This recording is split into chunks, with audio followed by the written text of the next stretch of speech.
Om Shanti. Good morning. आज बाबा हम बच्चों को पावरफुल याद के ऊपर हमारा ध्यान खिंचवा रहे हैं। बाबा को तो हम सब बच्चे याद करते हैं, लेकिन बाबा कहते हैं उसकी याद पावरफुल होनी चाहिए। पावरफुल याद से ही हमारे विकर्म विनाश होते हैं। पावरफुल याद होगी तभी बाबा कहते हमारे दुख दर्द दूर हो जाएंगे और आत्मा सतो प्रधान बन जाएगी। तो बाबा की याद को पावरफुल बनाने के लिए क्या करें? तो आज बाबा युक्तियां बता रहे हैं। पहली बात बाबा ध्यान पे खिंचवा रहे हैं, वो है हमारी दिनचर्या। दिनचर्या के साथ साथ मनचर्या भी चाहिए। रूटीन को तो हम फॉलो करे ही करे, लेकिन बाबा कहते मन से उसको फॉलो करना है। जैसे सवेरे अमृत बेले से लेकर के रात तक बाबा ने हमें जो रूटीन दिया है, उसको अगर हम एक्यूरेटली फॉलो करते हैं तो बाबा से हम बच्चों को वो दुआएं मिल जाती है, शक्ति मिल जाती है और हमारा सारा दिन अच्छा जाता है। हम सबका अनुभव है कि जिस दिन हमारी अमृत वेला मिस हो जाती है या कुछ गलत काम हो जाता है, तो फिर उस दिन अंदर ही अंदर खाता रहता है। दुख होता है कि आज मैंने ठीक से अपना पूरा दिन अच्छी तरह बाबा की याद में नहीं बिताया, तो थोड़ा गिल्टी कॉन्शियस फील होता है। तो उसके लिए दिनचर्या और मनचर्या के पर हमारा अटेंशन चाहिए। दूसरी बात बाबा कहते हैं निरंतर आत्म अभिमानी बनने की प्रैक्टिस करते रहे। जब भी टाइम मिले खुद को आत्मा समझे। दूसरे किसी व्यक्ति से बात करते हैं तो भी सोचो कि ये आत्मा के नाते ये व्यक्ति मेरा भाई है, तो फिर वो आत्मा के सातों ही गुणों का अनुभव होता रहेगा और आपस में वो भाई भाई का सच्चा प्यार, सुख, शांति का आत्मा अनुभव करती रहेगी। तो ये आत्म अभिमानी बनने की प्रैक्टिस बहुत जरूरी है। तीसरी बात बाबा ध्यान पे दिला रहे हैं कि स्वमान का अभ्यास करना है। रोज बाबा कोई ना कोई सेल्फ रिस्पेक्ट की पॉइंट बताते हैं। आज भी बाबा ने बहुत अच्छी बात बताई है। बाबा कहते हैं कि तुम मेरे बच्चे साहेबजादे के बच्चे हो, जो भविष्य में शहजादे बनने वाले हो, प्रिंस प्रिंसेस बनने वाले हो। तो ऐसे बाबा जो सम्मान हम बच्चों को देते हैं, उसके नशे में रहते हैं ना, तो भी हमारी बाबा की याद पावरफुल बन जाएगी। फिर बाबा कहते संगम युग से संगम युग में जो बाबा से हमें प्राप्तियां हो रही है, उसके लिए बाबा के लिए शुक्रगुजार बने। बार बार दिल से बाबा को थैंक्स देते रहे। वैसे भी इस दुनिया में कोई भी अच्छा काम होता है ना, तो भी तो दिल से निकलता है ना। बार बार क्या दिल कहता है, थैंक यू बाबा फॉर दिस, थैंक्स बाबा। तो ये बार बार दिल से बाबा की शुक्रिया अदा करते रहेंगे, तो उससे भी हमारा बाबा के साथ का एक नजदीक का नाता रिश्ता बना हुआ रहेगा, जिस कारण बाबा की याद अंदर में समाई हुई रहेगी। फिर बाबा कहते हैं कि पावरफुल याद के लिए दिल की सच्चाई सफाई चाहिए। कहते हैं ना, cleanliness is the sign of the godliness. अगर मेरा दिल साफ है तो सच्चे दिल वालों की सब इच्छाएं मुरादें पूरी हो जाती है। कहते हैं ना, सच की नाव डोलती है लेकिन डूबती कभी नहीं है, क्योंकि उसका खिवैया स्वयं भगवान है। वो उस नाव को बचा लेता है। तो बाबा कहते जितना जितना हम स्वयं के प्रति, बाबा के प्रति परिवार के प्रति ऑनेस्ट रहेंगे, सच्चाई सफाई दिल में होगी, तो फिर हमारा दिल खाएगा नहीं। कई बार अंदर में थोड़ी भी वो डिसऑनेस्टी होती है, तो दिल खाता है, मुख गाता है। लेकिन बाबा कहते ये सच्चाई सफाई हमें भगवान के बहुत नजदीक ले आएगी, या तो फिर उससे हमारी बाबा की याद नेचुरल हो जाएगी। फिर बाबा कहते लक्ष्य रखना है ब्राह्मण जीवन में कि हम सबसे दुआएं बटोरते रहे। किसी की भी बद दुआएं मुझे नहीं लेनी है। देखो दुनिया के ऑर्डिनरी लोग होते हैं ना, वो लोग भी इस बात का ध्यान रखते हैं कि किसी की बद दुआएं मुझे नहीं लगे। तो यहाँ पर तो योगी आत्माएं हैं, इतने सालों से योग तपस्या कर रहे हैं, तो ऐसी आत्माओं के दिल से जब हम दुआएं लेते जाएंगे, दुआओं का स्टॉक मेरा अच्छा होगा, तो भी बाबा की याद मेरी पावरफुल होती जाएगी। फिर बाबा कहते बार बार हमें चेक करना है कि मेरे मन में कोई प्रकार का व्यर्थ संकल्प तो नहीं आता है, क्योंकि ये जो व्यर्थ बातें आती है ना, वो लीकेज का काम करती है। और वो लीकेज के कारण मैंने जो शक्तियां अंदर में इकट्ठी की है, वो सारी बह जाती है। कहते ना वो कोई गया समुंदर के किनारे, लोटा भर के लाया, उसमें छेद था। बाय द टाइम वो घर पहुंचा, लोटा खाली हो गया। तो यही बात हमारे साथ होती है। सवेरे सवेरे बाबा को याद करके समुंदर से अपना बुद्धि रूपी लोटा पात्र भर लेते हैं, लेकिन थोड़ा भी व्यर्थ संकल्प का छेद रह जाता है। कोई बात हमें डिस्टर्ब करती है, कोई बात हमें दुखी कर देती है, तो इस छेद के कारण वो सारा ज्ञान ध्यान बह जाता है। तो इसीलिए बाबा कहते मुझे चेक करते रहना है कि मेरे मन में कोई बातें तो नहीं आ रही है। अगर आ रही है तो उसको बाबा कहते मुझे सॉर्ट आउट कर देना है और मन को व्यर्थ से मुक्त बनाना होगा। फिर बाबा कहते हैं कि ड्रामा पर अटल निश्चय चाहिए। बाबा कई बार मुरली में कहते हैं ना कि नाराज कौन होता है, जो ड्रामा का राज भूल जाता है।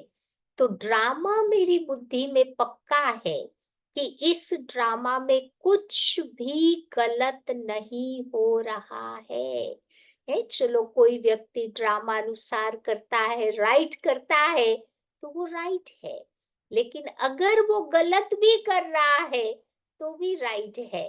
क्योंकि ड्रामा में उस आत्मा का वही पार्ट नुदा हुआ है, तो वो राइट नहीं कर सकता। जो कर रहा है वो उसके लिए राइट है। या तो ये ड्रामा के राज को जब मैंने समझ लिया, तो फिर बाबा कहते हैं कि कोई भी छोटी मोटी बातें आएंगी, उसका हम बहुत अच्छी तरह से सामना कर पाएंगे और हमारी अंदर की स्थिति बहुत अच्छी रहेगी। फिर बाबा कहते हैं कि एक पाठ मुझे पक्का कराना है कि अब मुझे घर जाना है, क्योंकि घर से कैसे आए थे, अशरीरी बन करके आए थे ना, आत्मा अकेली आई थी। तो अब जाने का टाइम हो गया है, तो आत्मा को अकेला ही वापस लौटना है। तो बार बार अपने घर की स्मृति याद रहे, तो कहाँ पर भी किसी व्यक्ति वस्तु में हमारी आंख नहीं डूबेगी, कहाँ पर भी हम अट्रैक्ट नहीं हो जाएंगे। तो घर की याद रहेगी, तो घर में रहने वाले बाबा की डेफिनेटली याद रहेगी। फिर बाबा कहते बेहद का वैरागी बनते जाए। बेहद का जितना जितना वैरागी बनेंगे, उतनी उतनी बाबा कहते हैं हमारे जीवन में तपस्या आती जाएगी और ये तपस्या अपने आप सेवा करवाएगी। सेवा के पीछे मुझे नहीं दौड़ना पड़ेगा, सेवा दौड़ती दौड़ती मेरे पास आएगी। अगर मेरे जीवन में त्याग तपस्या है तो, या तो ऐसा त्यागी तपस्वी सेवाधारी बनते हैं, तो भी बाबा की याद पावरफुल बन जाती है।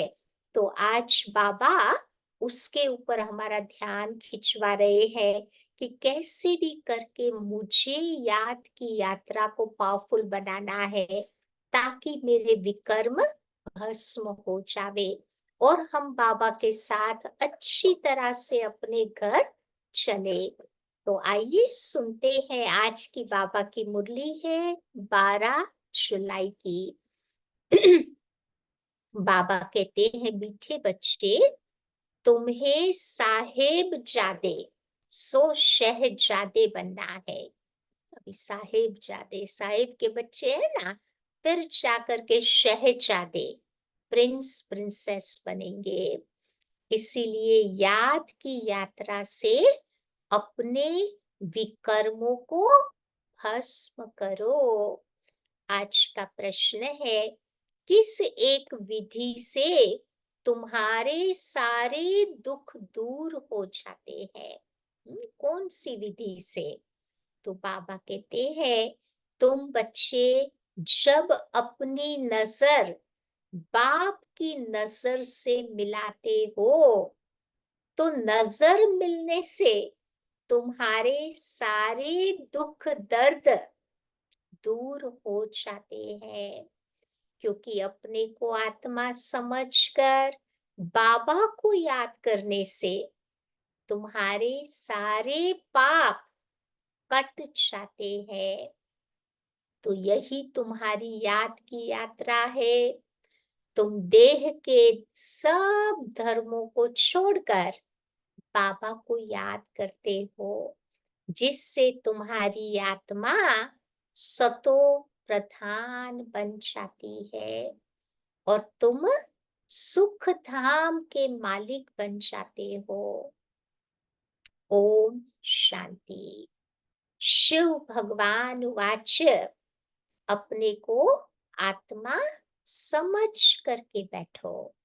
बाबा फरमाते हैं कि शिव भगवान वाच, माना ही शिव बाबा समझाते हैं कि बच्चे अपने को आत्मा समझ कर बैठो, क्योंकि तुम सब हो ब्रदर्स, एक बाप के बच्चे हो, एक ही बाप से वर्षा लेना है। हूबहू जैसे 5000 वर्ष पहले तुमने बाबा से वर्षा लिया था। आदि सनातन देवी देवताओं की राजधानी में तुम थे। बाबा याद दिला रहे हैं, कहाँ पर हम थे, क्या पार्ट प्ले कर रहे थे, कैसे पार्ट प्ले कर रहे थे। तो बाबा बैठ समझाते हैं कि तुम सूर्यवंशी अर्थात विश्व के मालिक कैसे बन सकते हो। तो उसके लिए मुझ अपने पापा को प्यार से याद करो। तुम सब आत्माएं भाई भाई हो, ऊंचते ऊंच भगवान एक ही है। उस सच्चे साहेब के बच्चे तुम हो गए शहजादे, साहेब जादे, जो शहजादे बनने वाले हो। तो ये बाबा बैठ तुम बच्चों को समझाते हैं। उनकी श्रीमत पर बुद्धि का योग लगाएंगे तो क्या होगा? तुम्हारे सारे पाप कट जाएंगे, तुम्हारे सारे दुख दूर हो जाएंगे। तो बाबा से जब हमारी आंखें मिलती है तो सब दुख दूर हो जाता। आंखें मिलना माना जब प्यार से आत्माभिमानी बनकर बाबा को याद करते हैं ना, सब दुख दूर हो जाते। तो आंख मिलाने का अर्थ भी बाबा समझाते हैं कि अपने को आत्मा समझ बाबा को याद करो। ये है याद की यात्रा। इसको योग अग्नि भी कहा जाता है। इस योग अग्नि से तुम्हारे जो जन्म जन्मांतर के पाप है वो सारे भस्म हो जाएंगे। ये तो है ही दुखधाम, सभी नरकवासी है। तुमने भी बहुत पाप किए हैं। इसको कहा ही जाता है रावण का राज्य। सतयुग को कहा जाता है राम राज्य।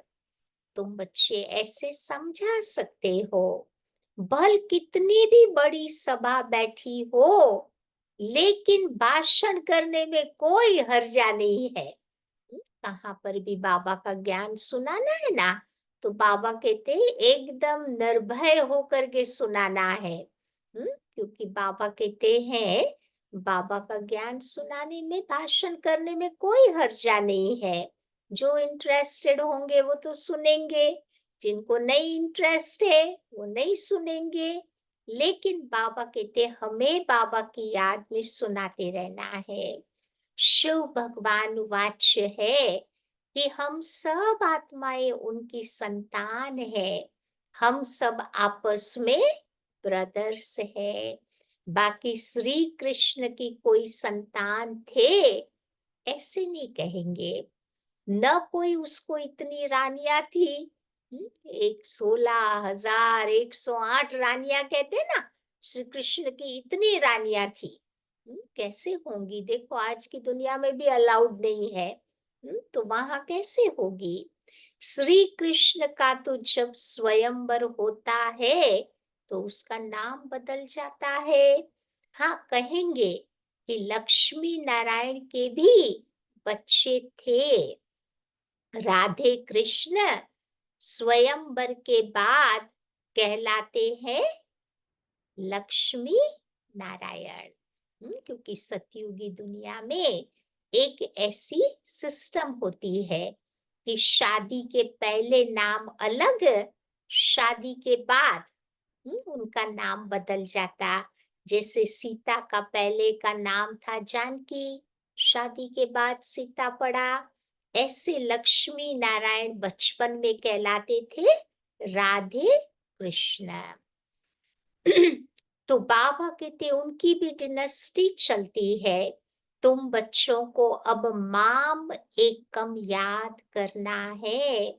देह के सब धर्म को छोड़ो और बाबा को याद करो, तो तुम्हारे सारे पाप कट जाएंगे। सतो प्रधान बन करके स्वर्ग में आ जाएंगे। स्वर्ग में बाबा कहते बच्चे को कोई दुख होता नहीं है। तो ना स्वर्ग में बाबा कहते कोई दुख नहीं होता, और नरक में दुख ही दुख है। सुख का नाम निशान नहीं है। तो ऐसी युक्ति से बतलाना चाहिए ना। शिव भगवान वाच्य है कि हे बच्चों, इस समय तुम आत्माएं पतित हो, अब पावन कैसे बनो? तो मुझे बुलाया ही है कि हे पतित पावन आओ। तो पावन होते ही है सतयुग में, और पतित होते हैं कलयुग में। कलयुग के बाद फिर सतयुग जरूर बनना है। नई दुनिया की स्थापना और पुरानी दुनिया का विनाश होता। तभी तो गायन है कि ब्रह्मा के द्वारा स्थापना होती। बाबा आते हैं ना तो ब्रह्मा द्वारा स्थापना कराते। हम ब्रह्मा कुमार कुमारियां एडॉप्टेड चिल्ड्रन है। हम है ब्राह्मण छोटी, विराट रूप भी तो है ना। तो पहले पहले ब्राह्मण जरूर बनना पड़े। ब्रह्मा भी तो ब्राह्मण है ना। देवताएं तो होते ही है सतयुग में। सतयुग में सदा सुख है, वहां पर दुख का कोई नाम निशान नहीं है। और कलयुग में तुम देखो तो अपरंपार दुख है। कल भी बाबा बताते थे ना, दुखों का लिस्ट निकालो। कितना लिस्ट होगा दुखों का? कम से कम बाबा ने बोला 101 तो होना चाहिए। ज्यादा से ज्यादा तो बहुत होने चाहिए। लेकिन बाबा कहते बहुत अपरंपार दुख है। ऐसा कोई नहीं होगा जिसको कोई दुखी न हो। तो ये है रावण राज्य। ये रावण भारत का नंबर 1 दुश्मन है। हर एक में 5 विकार है। सतयुग में तो कोई विकार होता नहीं। वो है पवित्र गृहस्थ धर्म। अभी तो देखो दुखों के पहाड़ गिरे हुए हैं और भी बाबा कहते गिरने वाले हैं। ये तो कुछ भी नहीं है। और भी बाबा कहते दुख आने वाले हैं। ये इतने बॉम्ब शादी बनाते रहते हैं। कोई रखने के लिए थोड़े बनाए हैं। फोड़ेंगे ना वो तो जरूर। तो बाबा कहते इसको भी बहुत रिफाइन कर रहे हैं। फिर देखो रिहर्सल होगी, फिर फाइनल हो जाएगा। तो अभी समय पड़ा है। ड्रामा तो अपने समय पर पूरा होगा ना। तो पहले पहले बच्चों को शुभ बाबा का ज्ञान होना चाहिए। कुछ भी भाषण आदि शुरू करते हो तो पहले पहले कहना चाहिए, क्या कहना चाहिए? शिवाय नमः। क्योंकि शिव बाबा की जो महिमा है वो महिमा और कोई की नहीं हो सकती। शिव जयंती को ही कहते हैं हीरे तुल्य। श्री कृष्ण के चरित्र आदि तो कुछ है नहीं। सतयुग में तो छोटे बच्चे भी सतो प्रधान ही होते। वहां पर बच्चों में कोई चंचलता नहीं होती। सतयुग में जो बच्चे होंगे ना, आज की दुनिया की तरह नोटी नहीं होंगे। कोई मिस्चीवियस नहीं होंगे। श्री कृष्ण के लिए दिखाते हैं कि वो मक्खन खाते थे, ये करते थे। ये तो महिमा के बदले और ही ग्लानि कर देते हैं। मक्खन भी कहते ना चुरा करके खाते थे। आज की दुनिया में भी देखो हमें मक्खन चुरा के नहीं खाना पड़ता है। तो सतयुग में कैसे चुरा के खाया होगा? सोचने की बात है ना। तो बाबा कहते कितना खुशी में आकर के आज की दुनिया में कह देते हैं, क्या कह देते हैं? कि ईश्वर सर्वव्यापी है। तेरे में भी है, मेरे में भी है। तो ये भारी ग्लानि हो गई ना। परंतु तमो प्रधान मनुष्य इन बातों को समझते नहीं है। तो पहले पहले तुम्हारा काम है बाप का परिचय देना कि वो बाबा है निराकार, जिनका नाम है कल्याणकारी शिव। वो सर्व का सद्गति दाता है। शिव का मतलब ही होता है कल्याणकारी। Shiva means point of light, ज्योति बिंदु है। शिवा मीन्स वो मनुष्य सृष्टि रूपी झाड़ का बीज है। इसलिए बाबा को शिव कहते हैं। तो वो निराकार बाप सुख का सागर, शांति का सागर है। अब इतना दुख क्यों हुआ? क्योंकि रावण का राज्य है। रावण है सबका दुश्मन। तभी तो उसको मारते भी है। परंतु देखो ये रावण मरता ही नहीं है। हर दशहरे पर जिंदा हो जाता है, मरता ही नहीं है। और हर ईयर बड़े से बड़ा होता जाता है। अब यहाँ कोई एक दुख नहीं है।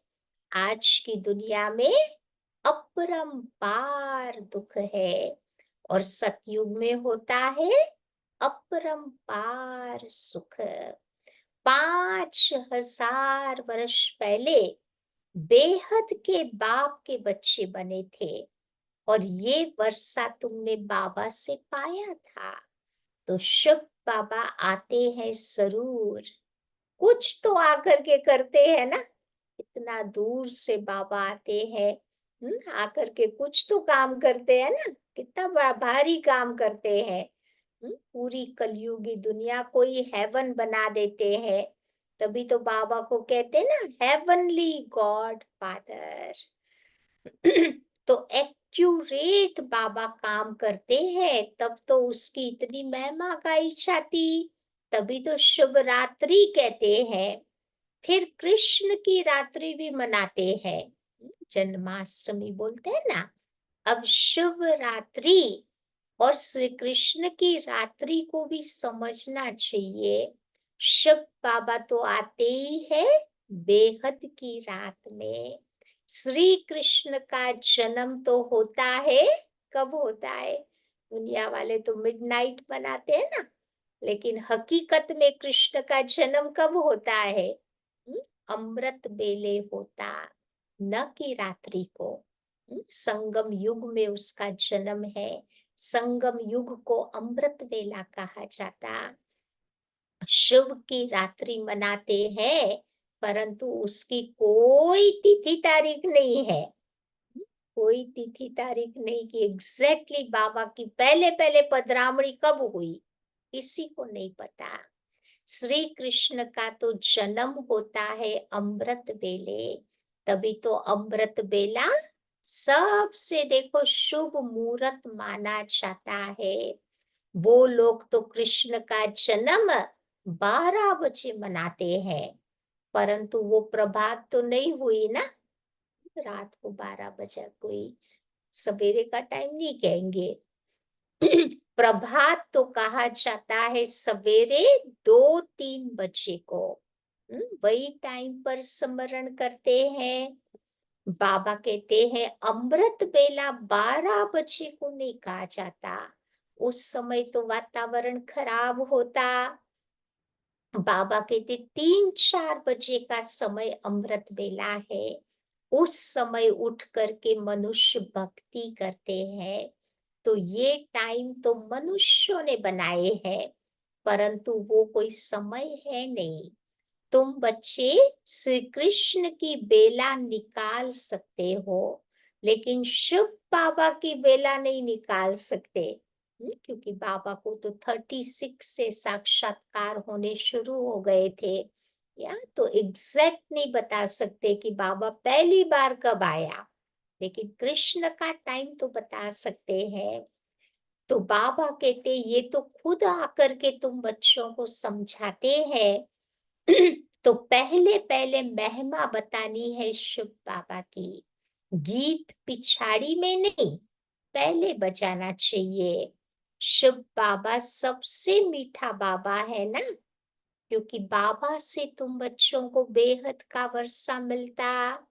आज से 5000 वर्ष पहले ये श्री कृष्ण सतयुग का पहला पहला प्रिंस। वहां पर अपरंपार सुख थे। अभी भी देखो स्वर्ग का गायन तो करते रहते हैं ना। कोई मरता है तो भी कहते हैं, क्या कहते हैं? फलाना फलाना स्वर्ग गया। अरे अभी तो नर्क है ना। स्वर्ग हो तो स्वर्ग में पुनर्जन्म ले सके।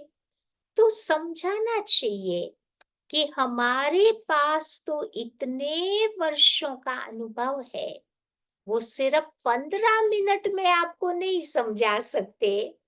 इसमें तो टाइम चाहिए। हर बाबा के बच्चों का देखो अनुभव शेयर करने बैठते हैं, तो एक एक की पूरी किताब लिख सकती है। भर जाएगी पूरी की पूरी किताब, थोड़े टाइम में कैसे बताएंगे? पहले पहले तो 1 सेकंड की बात सुनाते हैं कि बेहद का बाप जो दुख हरता सुख करता है, उनका परिचय देते हैं। वो हम सब आत्माओं का बाप है। हम ब्रह्मा कुमार कुमारियां सब शिव बाबा की श्रीमत पर चलते हैं। तो बाबा कहते हैं तुम सब भाई भाई हो, मैं तुम्हारा बाप हूँ। मैं 5000 वर्ष पहले भी आया था। तब तो तुम बच्चे शिव जयंती मनाते हो। स्वर्ग में कुछ भी मनाया नहीं जाता। सोचो, स्वर्ग में इतने सारे त्योहार नहीं मनाएंगे। वहां का तो बड़े से बड़ा त्योहार वही कोरोनेशन डे होगा। जब लक्ष्मी नारायण गद्दी पर बैठेंगे। फिर बाबा कहते भक्ति मार्ग में फिर यादगार मनाया जाता नई दुनिया की स्थापना ब्रह्मा द्वारा, तो पुरानी दुनिया का विनाश शंकर के द्वारा। तो अब इस पुरानी दुनिया का वायुमंडल तो तुम बच्चे देख रहे हो ना। इस पतित दुनिया का विनाश जरूर होना है। इसीलिए बाबा कहते हैं, क्या कहते हैं कि बच्चे अब पावन दुनिया में चलो। अथाह दुख है, लड़ाई, मौत, विधवापन, जीवघात करना, कितने सारे दुख ही तो दुख है इस दुनिया में। लेकिन सतयुग में अपार सुखों का राज्य था। ये एम ऑब्जेक्ट का चित्र जरूर वहां पर ले जाना चाहिए। ये लक्ष्मी नारायण विश्व के मालिक थे। 5000 वर्ष की बात सुनाते हैं कि इन्होंने कैसे ये जन्म पाया, कौन से कर्म किए जो ये वो बने। जरूर संगम युग में अच्छे कर्म किए ना, तब तो जाकर के लक्ष्मी नारायण बने। तो बाबा आकर के तुम बच्चों को कर्म, अकर्म और विकर्म की गति समझाते हैं।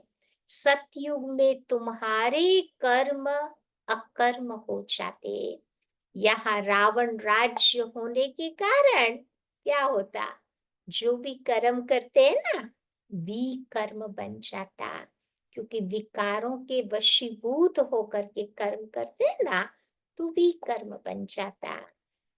इसीलिए इसको पाप आत्माओं की दुनिया कहा जाता। लेन देन भी इस दुनिया में पाप आत्माओं से ही होती। पेट में बच्चा होता है तो सगाई भी कर लेते हैं। पहले के जमाने में तो ऐसे ही तो होता था गांव में। तो बाबा कहते कितनी क्रिमिनल दृष्टि है। यहाँ है ही क्रिमिनल आइज्ड। सतयुग को कहा जाता है सिविलाइज्ड। यहाँ आंखें बहुत पाप करती, वहां पर कोई पाप नहीं करते। तो सतयुग से लेकर कलयुग अंत तक हिस्ट्री जियोग्राफी रिपीट होती। तो ये भी तो बच्चों को जानना चाहिए ना। दुख धाम सुख धाम क्यों कहा जाता, तो सारा मदार है पतित और पावन होने पर। इसीलिए बाबा कहते हैं कि बच्चे काम महाशत्रु है, इसको जीतने से तुम जगत जीत बनेंगे। आधा कल्प देखो पवित्र दुनिया थी, जिसमें श्रेष्ठ देवताएं थे। सतयुगी दुनिया में देवी देवताएं थे। अभी तो भ्रष्टाचारी है। एक तरफ कहते हैं ये भ्रष्टाचारी दुनिया है, तो दूसरी तरफ सबको श्री श्री करते रहते हैं। कहते हैं ना श्रीमान श्रीमती, तो सबको श्री श्री करते रहते हैं। एक्चुअली श्री पावन आत्मा को कहा जाता, पतित आत्मा के लिए नहीं कह सकते। जो आया सो बोल देते हैं। अब बाबा कहते बच्चे मौत सामने खड़ा है, तो बाबा कहते हैं कि माम एकम याद करो, तो तुम्हारे पाप कट जाएंगे और तुम्हारी आत्मा सतो प्रधान बन जाएगी, सुख धाम के मालिक बनेंगे। अभी तो देखो आज की दुनिया में दुख ही दुख है। कितना भी वो लोग कॉन्फ्रेंस करे, संगठन करे, परंतु बाबा कहते इससे कुछ भी नहीं होना है। सीढ़ी नीचे उतरते जाते। कलयुग में आत्मा और ही तमो प्रधान बनती जाती। तो बाप अपना कार्य अपने बच्चों के द्वारा कर रहे हैं। तुमने पुकारा है कि पतित पावन आओ, तो मैं अपने समय पर आया हुआ हूँ। तभी तो कहते हैं ना, यदा यदा ही धर्मस्य ग्लानिर्भवति भारत। इसका अर्थ भी नहीं जानते, बुलाते हैं तो जरूर खुद पतित है। तो बाबा कहते हैं कि बच्चे, इस रावण ने तुमको पतित बनाया, अब मैं आया हूं तुमको पावन बनाने के लिए। तो 5 विकार सब में है। तभी तो देखो इस दुनिया में अपरंपार दुख है। सब तरफ देखो अशांति ही अशांति है। किसी को भी मिलो, किसी से भी बातें करो, तो वही अशांति के ही दुख गीत गाते हैं, वही समस्याओं के ही गीत गाते रहते हैं।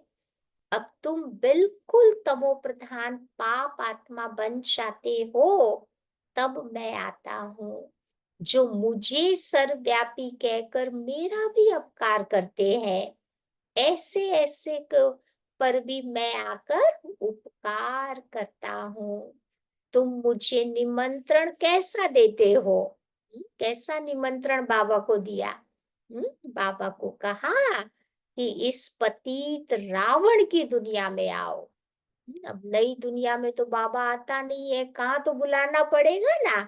तो बाबा कहते ऐसी पतित दुनिया में तुम मुझे निमंत्रण देते हो, फिर कहते हो पतित शरीर में आओ। अब मुझे भी तो रथ चाहिए ना, पावन रथ तो चाहिए नहीं। हम्म, देवी देवताओं के तन में बाबा नहीं आता, कलयुग में आएगा तो यहाँ के ही व्यक्ति के शरीर का आधार लेगा ना। तो अब तुम बच्चे तमो प्रधान से सतो प्रधान कैसे बनेंगे? पतित पावन तो मैं ही हूँ, मेरे साथ योग लगाओ। और तुम्हारे पास आएंगे भी जरूर गृहस्थ मार्ग वाले। कैसे वंडरफुल रीति से आते हैं। ये पिता भी है तो माँ भी है, क्योंकि गौ मुख भी तो चाहिए ना, जिससे अमृत निकले। वो गौ मुख देखा है ना, कई जगह पर भारत में होता है। आजकल तो पूरा की पूरा नल रख देते हैं तो पानी गिरता ही रहता है। फिर लोग समझते हैं ये गंगा का पानी है, पावन बनाने वाला पानी है। तो वास्तव में बाबा कहते वो पानी की महिमा नहीं है। ब्रह्मा के मुख के द्वारा जो ज्ञान रूपी अमृत निकलता है, उससे आत्मा पावन होती है। तो बाबा कहते हैं जगत अम्बा भी सरस्वती को कहते हैं, काली माता भी कहते हैं। ऐसे काले कोई शरीर थोड़े होते हैं जो काली माता का भयानक रूप दिखाया है। ऐसा बाबा कहते सतयुग में नहीं होता है। श्री कृष्ण को भी काला कर दिया है, क्योंकि काम चिता पर चढ़कर आत्मा काली बन गई। श्री कृष्ण को सांवरा फिर गोरा भी बताते हैं। जन्मा था तब गोरा था, फिर वो कहते सांप ने काटा तो आत्मा काली बन गई। तो सांप विकार का प्रतीक है। तो इन सब बातों को समझने के लिए टाइम चाहिए। कोटों में कोई की बुद्धि में ये सब बातें बैठती होगी, क्योंकि सभी में 5 विकार प्रवेश है। तुम बच्चे ये बात सभा में भी समझा सकते हो। नहीं सुनना है तो कोई बात नहीं, शांति से चले जाओ, आवाज नहीं करो। ऐसे ऐसे बैठ करके तुम बच्चे समझाओ। क्योंकि बाबा का ज्ञान कोई को कंपलसरी थोड़ा सुनाना है।